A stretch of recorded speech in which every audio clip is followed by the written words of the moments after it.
and welcome to The Broken Sword, your YouTube home for the Lord of the Rings and all things J.R.R. Tolkien.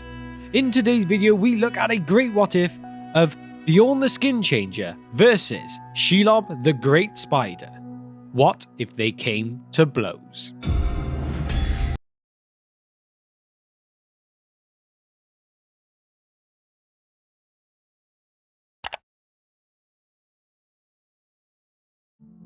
First things first, do not forget to drop a like on the video, subscribe to the channel, and all that great YouTube algorithm fighting stuff. Before the events of The Lord of the Rings, the man we meet in The Hobbit, who joined arms with our friends and heroes and crossed swords and claws with their enemies, remained quick to temper and hot-blooded, and so the idea that his change can be compared to the likes of Bruce Banner into the Incredible Hulk are at least slightly fair.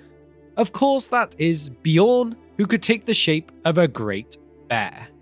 During our research, we found an unfamiliar but illuminating source that was able to help us understand what might be going on.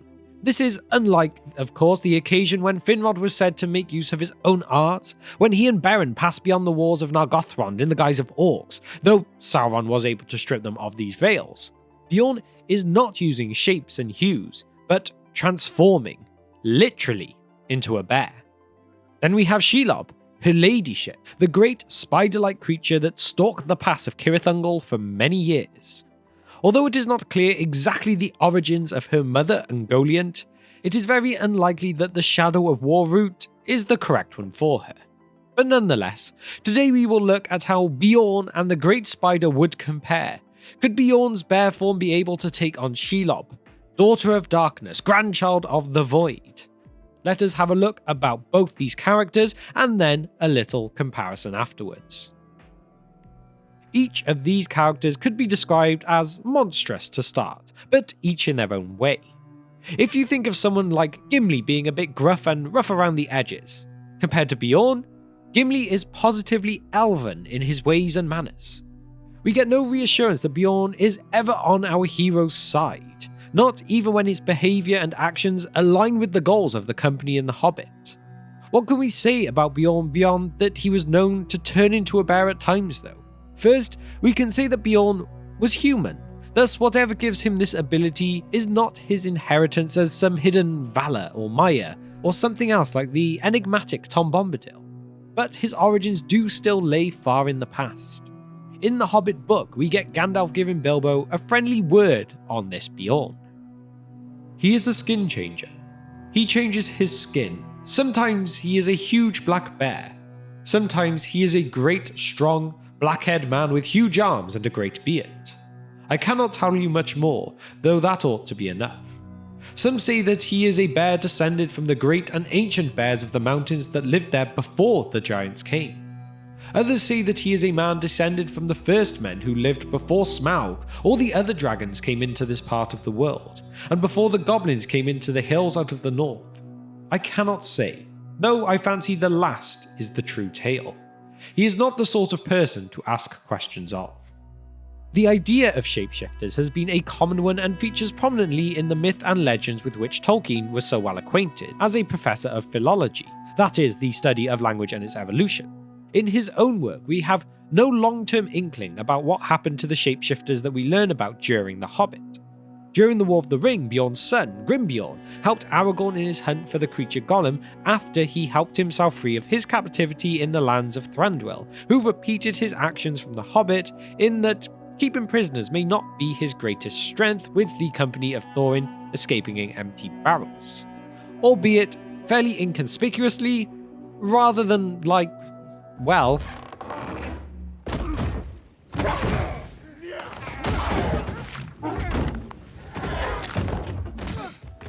anyway, since the invasion of spiders, Greenwood the Great became less great, and less green too. The spiders who entered Mirkwood were one and all descended from the spider, which is what Ungoliant means in the elven tongue, Ungol being spider in Sindarin. We first encounter the beast of a spider that is Shelob in Book 4, chapters 9 through 10. Gollum is leading Sam and Frodo into a cave, which smells extremely bad, but they continue following Gollum, who tells them only it is an entrance to a tunnel, yet he is very careful not to give up its name, as just a name could give up how deadly a place this was. Despite how likely it is they are entering into a dangerous situation, Frodo and Sam continue on. They haven't come this far to turn back now. They feel the walls as they walk onward, and when Gollum disappears they realise, perhaps, they have been duped by the murderous Little River Hobbit. A little way ahead and to his left he saw suddenly, issuing from a black hole of shadow under the cliff, the most loathly shape that he had ever beheld, horrible beyond the horror of an evil dream. Most like a spider she was, but huger than the great hunting beasts, and more terrible than they because of the evil purpose in her remorseless eyes. Those same eyes that he had thought daunted and defeated. There they were lit with a fell light again, clustering in her outthrust head. Great horns she had, and behind her short stalk-like neck was her huge swollen body, a vast, bloated bag, swaying and sagging between her legs. Its great bulk was black, blotched with livid marks, but the belly underneath was pale and luminous and gave forth a stench. Her legs were bent, with great knob joints high above her back, and hairs that stuck out like steel spines, and at each leg's end there was a claw. Sam tells Frodo to use the Phial of Galadriel, and, lifting it from his neck, the light gradually illuminates hundreds of eyes, each trained on the hobbits. The eyes of Shelob, a creature thought of fondly by Sauron, if that tells you anything of the moral character of this particular spider, and Sauron was kind enough to really almost give her a job in guarding this passage. After all, she had no problem with murder. Despite being scared out of his mind, Frodo continues onward straight towards the eyes, and they seem to flinch and retreat when he advances, with the density of cobwebs and the hobbits unable to cut themselves out, until Frodo remembers that maybe his elf-made blade sting was literally designed to cut through anything. They are in view of the tunnel. Frodo shouts and suggests they run ahead.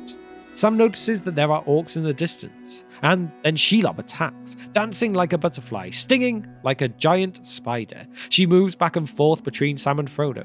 Sam, though, is then quickly silenced when he feels Gollum's hands around his throat, revealing he has indeed betrayed the hobbits. Sam threatens to ice him right then and there, but Frodo is able to scarf her off. The next scene is one that routinely breaks grown men the first time they read through The Lord of the Rings. The beginning of chapter 10 of the choices of Master Samwise has Sam discovering Frodo's body, face up and paralysed and of a deadly pallor, undoubtedly on account of Shelob's venomous sting. The sight of his master so poorly treated fills Sam with rage, so much so that he charges her and begins to stab her in the eyes.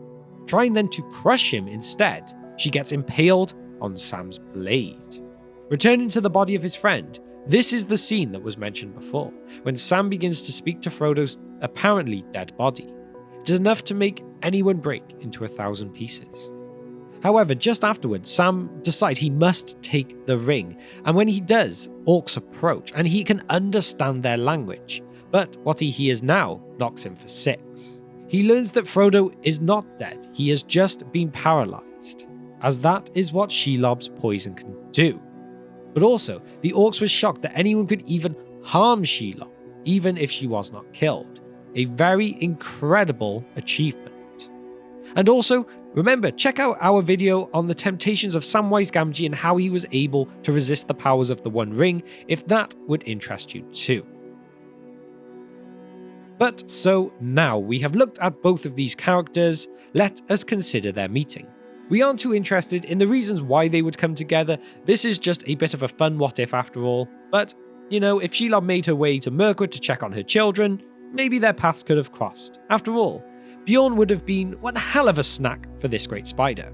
So, considering the gruffness of Beorn and the stab and stick method of Shelob, at least to us, it seems that maybe the giant bear would be the one to prevail in this fight, especially as a giant hobbit is not a thing, and yet Sam was able to burst open Shelob's belly in a rage-fueled madness after the apparent death of Frodo. Of course, though, there is always the risk of Shelob's poison, but Beorn was known for being powerful, fierce, and an enemy in his bear form that nothing would wish to come against. We know Shelob's underside is maybe weaker, and we know Beorn is smart and strong, And Beorn even possessed the ability to talk to his animals, so perhaps he could have communicated with Shelob too, helping him understand her methods. Maybe she couldn't be as silent to him as she appeared to others. That is not to say, of course, it would be a one-sided affair by any stretch of the imagination. I am fully aware of the deadliness and terror that exudes from Shelob. I mean, she lived off the blood of elves and men, and even the occasional orc. It may be helpful to know their sizes though, maybe, for this argument, but no exact numbers are ever really given. However, I would believe Beorn is taller than Shelob, but Shelob is obviously wider due to her bloated size, so size may not favour either. I think at the end of the day with this one, it all comes down to situation and environment, which, okay, may sound like a bit of a cop-out. If it was in an open field, like I said, I see Beorn being the better warrior and deadly beast, especially if the sun is in the sky, as that could really affect Shelob too. However, put them somewhere small, somewhere narrow, somewhere dark, then surely this gives Shelob the win. She can maneuver through the pass of Cirith Ungol, through the caves with ease. She needs little to no light, and she can be almost silent when on the prowl. Truly a thing of nightmares. Not that Beorn is someone who would welcome you with open arms either though. And so there we have it, a look at a what if Beorn took on Shelob scenario. As always, these videos are just a bit of fun and not meant to be taken too seriously. I know some people don't like this kind of thing, but I find it quite fun and I know many of you do too. Obviously, we will never really know the answer, and a lot of it just comes down to opinions, and for this one, at least for me, the end result all comes down to a particular set of circumstances of the fight itself. Like I said, big open battlefield, in the daytime, Beorn has the advantage. Small dark scenario, then Shelob surely comes out on top. I think it just shows that Beorn is really, in my opinion, the greater fighter on his own, but perhaps Shelob is the more cunning one. Either way though, I don't see either of them ever getting themselves into a situation where they would be fighting when the other one could win. Shelob would not be out in the open in the sun, and Beorn I don't think would be stupid enough to go into the dark caves. So really, you get an answer and no answer to this from me. At the end of the day, you can never really know. I mean, who would have ever put a gardener hobbit as a victor against the offspring of Ungoliant in a situation like this? So, again, really, only Eru knows. With that now though, it is time for my question of the day, which is, what other versus what if videos like this would you like to see us make in the future? Let me know all of your thoughts and suggestions for these in the comment section below. And now to shout out our patrons. You guys have been incredible in supporting our short film, and we cannot thank you enough. We have the Divine Power tier members of Kevin and Abram, the Fire Demon tier members of Nishith and Gregory, and the Wizard Staff tier members of John, Andrew, Jennifer, Hunter, and David too. Every single one of you is a true legend of the Brohirrim. Finally, if you have managed to reach the end of the video with me today and you are enjoying what you see on the channel, please hit that subscribe button with the bell icon too, so that you can be notified of all future uploads. And so, thank you for spending just some of your time with me today, and I will see you next time on The Broken Sword.